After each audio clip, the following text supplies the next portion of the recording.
حضرت عبداللہ ابن عمر رضی اللہ تعالیٰ عنہ نے فرمایا کہ حضور نبی اکرم صلی اللہ تعالیٰ علیہ وآلہ وسلم کی خدمت میں ایک شخص آیا اور اس نے عرض کیا یا رسول اللہ صلی اللہ علیہ وسلم ای الناس احب الی اللہ تعالی و ای الاعمال احب الی اللہ تعالی.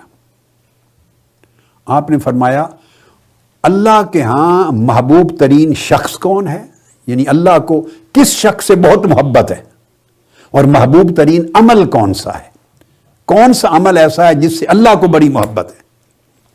تو اس حدیث میں 9 چیزیں آقا علیہ السلام نے بیان فرمائیں. ان میں سب سے پہلے ارشاد فرمایا سب سے زیادہ اللہ کو جس بندے سے محبت ہے وہ شخص ہے جو اللہ کی مخلوق یعنی دوسرے انسانوں کو زیادہ نفع اور فائدہ پہنچاتا ہے. جو شخص دوسرے لوگوں کو جتنا نفع مند ہے وہ اتنا اللہ کی نگاہ میں محبوب ہے. جس سے انسانیت کو، لوگوں کو، اس میں بیوی بچوں سے شروع ہو جاتا ہے یہ تعلق، اعزاء اقارب سے، پڑوسیوں سے، دوست احباب سے، سوسائٹی کے غریبوں سے، متعلقین سے، امیروں سے، دوسرے لوگوں کو جس شخص سے جتنا فائدہ پہنچے، نفع پہنچے، مال میں، دولت میں، علم میں، اخلاق میں، مدد و نصرت میں، رہنمائی میں، حاجت روائی میں، کسی بھی اعتبار سے، اس کے غم کو خوشی میں بدلنے میں، کسی بھی اعتبار سے جو شخص دوسرے لوگوں کو جتنا زیادہ فائدہ پہنچائے گا اس کی زندگی سے، اس کے طرز عمل سے، اور اس کی فکر میں، ذہن میں یہ چیز جمی رہے گی میں دوسروں کو فائدہ پہنچاؤں، میں دوسروں کے لیے زندہ ہوں، دوسروں کی رہنمائی کے لیے، دوسروں کی حاجت روائی کے لیے، دوسروں کی بھلائی کے لیے، تو جتنی بھلائی آپ کی ذات سے دوسرے کو پہنچے گی اتنا ہی آپ اللہ کی ہاں محبوب ہوں گے. یہ پہلی بات فرمائی. اور رہ گئے اعمال، اللہ پاک کو سب سے عمل کون سا محبوب ہے؟ فرمایا احب الاعمال الی اللہ تعالی سرور یدخلہ علی مسلم. سب سے زیادہ جس عمل سے اللہ کو محبت ہے وہ یہ کہ بندہ دوسرے کے دل کو خوشی پہنچائے.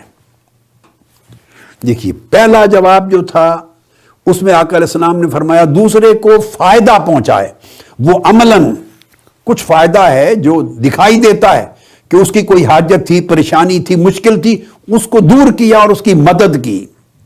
دوسری چیز ہے اس کا تعلق ایک کیفیت کے ساتھ، ایک حالت کے ساتھ، فیلنگ کے ساتھ ہے. دوسرا یہ کہ آدمی بھلا وہ تو کچھ نہیں کر سکتا مگر کم سے کم اس کے عمل سے دوسرے کے دل کو خوشی پہنچے، مسرت پہنچے، فرحت کا باعث بنے. خواہ مسکرا کے دیکھ لے تو خوشی ہو جائے، خواہ اس کا حال چال پوچھ لے خوشی ہو جائے، خواہ اس کی پریشانی کا فکر کر لے، کنسرن ظاہر کر لے تو خوشی ہو جائے، خواہ کسی کام میں اس کی مدد کر لے اس کو خوشی ہو. آپ آج کل گھر میں ہیں، مثلاً آپ اپنی بیوی بچوں کے ساتھ مل کے کوکنگ کریں، خوشی ہوگی، آپ کی بیوی کا ایک بوجھ ہلکا ہوگا. اپنے دن بانٹ لیں، 7 دن ہیں، 2 دن آپ کوکنگ کریں، اور بچے بڑے ہیں تو 1-2 دن بچوں کو دکھائیں وہ کوکنگ کریں، آپ ان کو ہیلپ کریں. 3 دن آپ کی وائف کوکنگ کری، آپ ان کو ہیلپ کریں. کچن میں کھڑے ہوں، مل کے پیاز کاٹیں، سبزی کاٹیں، ٹماٹر کاٹیں، سیلڈ بنائیں، سبزی بنائیں، کوکنگ کریں، ان کے ساتھ جوائنٹلی کام کروائیں، گھر کا صفائی میں ہیلپ کریں. اس عمل سے آپ نے ان کو نفع بھی پہنچایا اور اس عمل سے ان کو سرور بھی پہنچا. پھر بچوں کے ساتھ بیٹھے کھیلیں، فیملی کے ساتھ کوالٹی کا اچھا خوشگوار وقت گزاریں جس سے ان کو خوشی ہو. یاد رکھ لیں معاملات میں ہر بھلائی کی ابتدا فیملی سے ہوتی ہے. الاقرب فالاقرب.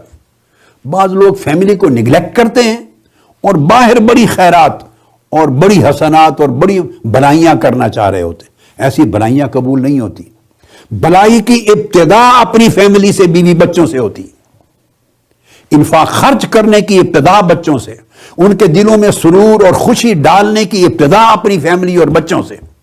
اس سے آپ اپنی فیملی اور اپنے بچوں کے اور آپ کے درمیان جو فاصلے ہیں ان کو کم کریں، ان کو اپنے قریب کریں، خود ان کے دلوں کے قریب ہوں، اپنی رویہ سے محبتیں بانٹیں، مسرت بانٹیں. تو فرمایا جو شخص مسرت اور محبت بانٹتا ہے اور اس کی وجہ سے دوسرے کے دل میں سرور اور راحت پیدا ہوتی ہے، کمفرٹ ملتی ہے دوسرے کو، وہ عمل اللہ کو سب سے زیادہ پسند ہے. پھر فرمایا تیسرا آج ہم اسی حدیث پر اکتفا کریں گے. اس مضمون کو پھر میں انشاءاللہ اگلی نشست میں جاری رکھوں گا. یہ حدیث مکمل آج کریں گے بس. تیسرا عمل فرمایا اور یکشف عنہ کربت، یا کوئی شخص کسی دوسرے کی کوئی ایک مصیبت اور مشکل دور کر دے، اس کی مدد کر، کسی قسم کی مشکل ہے. اب اس کی تفصیلات ہیں. کوئی شخص کسی مشکل میں مبتلا ہے تو جو آدمی اس کی حاجت روائی کر دے، اس کی مشکل پریشانی کو دور کر دے، یہ تیسرا عمل ہے جو اللہ کو محبوب ہے. اور تقضی عنہ دینا، یا چوتھا کوئی قرض دار ہے اس کی مدد کر کے اس کا قرض اتار دے، یہ اللہ کو بہت پسند ہے. اور تطرد عنہ جوعا، کوئی شخص بھوکا ہے اس کی بھوک کو رفع کر دے، کھانا کھلا دے. آج کل یہ عمل کتنا دستیاب ہے آپ کو. بے شمار لوگ بھوکے ہیں، وسائل کی کمی ہے، کاروبار روزگار بند ہیں. جن کو اللہ نے دیا ہے وہ لوگوں کو کھانا کھلائیں. میں مبارکباد دیتا ہوں منہاج القرآن کی دنیا بھر کی تنظیمات کو، پاکستان کے اندر اور پاکستان سے باہر پوری دنیا کی تنظیمات کو، اور منہاج ویلفیئر فاؤنڈیشن کی تمام تنظیمات کو، جو کروڑ روپے خرچ کر کے لوگوں کو کھانا کھلا رہے ہیں ایام میں. میرا دل یعنی آپ نے خوشی سے بھر دیا ہے میرے تمام کارکنان نے. یہ وہ عمل ہے، یہ اصل دین ہے، یہ ایمان ہے کہ لوگ بھوکے ہیں انہیں کھانا کھلانا اعلیٰ اسلام اور اعلیٰ عمل ہے جس سے اللہ کو محبت ہے. اور پھر فرمایا وَلَأَنْ أَمْشِيَ مَا أَخٍ فِي حَاجَةٍ أَحَبُّ إِلَيَّ مِنْ أَنْ أَعْتَكِفَ فِي هَذَا الْمَسْجِدِ، یعنی مسجد المدینہ شہرن. فرمایا کوئی شخص اپنے کسی بھائی کی حاجت روائی کے لیے ایک قدم چل کے جائے، کسی کی مدد کے لیے، کسی کو ہیلپ کرنے کے لیے ایک قدم چل کے جائے، تو آقا علیہ السلام نے فرمایا وہ ایک قدم کسی کی مدد کرنے میں چل کے جانا مجھے پورا ایک مہینہ اس مسجد نبوی میں اعتکاف بیٹھنے سے زیادہ عزیز اور محبوب ہے. آقا علیہ السلام نے اپنی کیفیت فرمائی کہ میں پورا مہینہ اپنی مسجد میں یعنی مسجد نبوی ہے اس میں اعتکاف بیٹھا رہا ہوں، نفلی اعتکاف. اس اعتکاف کی عبادت سے کہیں زیادہ مجھے اور میرے اللہ کو یہ عمل محبوب ہے کہ بندہ چند قدم چل کے کسی کی مدد کے لیے جائے. دیکھیے کتنا کنسرن پیدا کیا ہے، انسان کے اندر انسانیت پیدا کی ہے، انسان کو انسانوں کی پریشانیوں کا احساس پیدا کیا ہے، اس کی فکر پیدا کی ہے. اور پھر اس کے بعد ارشاد فرمایا وَمَنْ كَفَّ غَضَبَهُ سَتَرَ اللَّهُ عَوْرَتَهُ. مضمون تو یہ تھا مگر میں نے چاہا کہ میں حدیث پوری بیان کر دوں. آج کا سبجیکٹ جو ہے وہ حصہ اب آیا، مگر میں نے نہیں چاہا کہ حدیث کو آدھا بیان کر دوں آدھا چھوڑ دوں. تو فرمایا جو شخص اپنے غصے کو قابو کر لے، غصے کو کنٹرول کر لے، غصے کو اچھے طریقے سے مینج کر لے، اللہ پاک کو یہ عمل بڑا پسند ہے. وہ اس نیک عمل کے صدقے اس کے گناہ کو، اس کی خرابیوں کو یا اس کی کوئی کمزوریوں پہ پردہ ڈال دے گا. من کف غضبہ ستر اللہ عورتہ.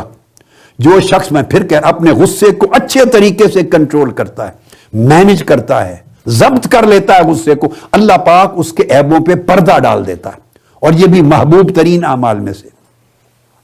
پھر اس کے بعد آگے فرمایا 8ویں چیز وَمَنْ قَزَمَ غَيْظَهُ وَلَوْ شَاءَ أَنْ يُمْدِيَهُ أَمْدَاهُ مَلَأَ اللَّهُ قَلْبَهُ رَجَاءً يَوْمَ الْقِيَامَةِ.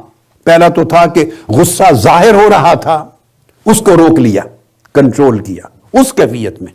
اب دوسری چیز فرمائی ابھی باہر اس کے غصہ ظاہر نہیں ہوا تھا، اندر ابال کی طرح موجود تھا، ارتعاش تھا، اندر اس کی ایجیٹیشن تھی.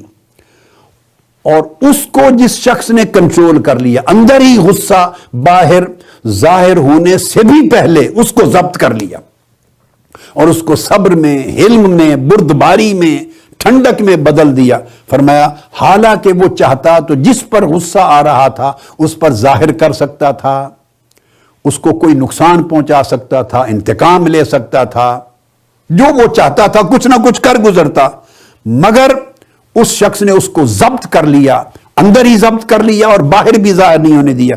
فرمایا وہ عمل اللہ کو اتنا محبوب ہے کہ قیامت کے دن اللہ پاک اس کے دل کو اللہ کی رحمت کی امید کے ساتھ بھر دے گا. جو چاہے گا وہ شخص اللہ پاک اس کو قیامت کے دن عطا کر دے گا. جو شخص غصہ ظاہر کر سکتا تھا یا کسی پہ غصہ نکال سکتا تھا یا کسی کو نقصان پہنچا سکتا تھا یا اونچا بول کے کسی کو ڈرا دھمکا سکتا تھا، یہ کر سکتا تھا، مگر اس نے ضبط کر لیا اللہ کی رضا کے لیے، یہ جانتے ہوئے کہ یہ عمل اللہ کو بڑا محبوب ہے، اس عمل سے اللہ میری پردہ پوشی فرماتا ہے، اس عمل سے اللہ راضی ہوتا ہے، اس عمل سے اللہ قیامت کے دن میرے گناہ معاف کرتا ہے، اللہ اس کے رسول کا حکم ہے، یہ سمجھ کے اس نے اس غصے کو ضبط کر لیا، تو اللہ پاک اس کو قیامت کے دن اس مقام پر پہنچایا۔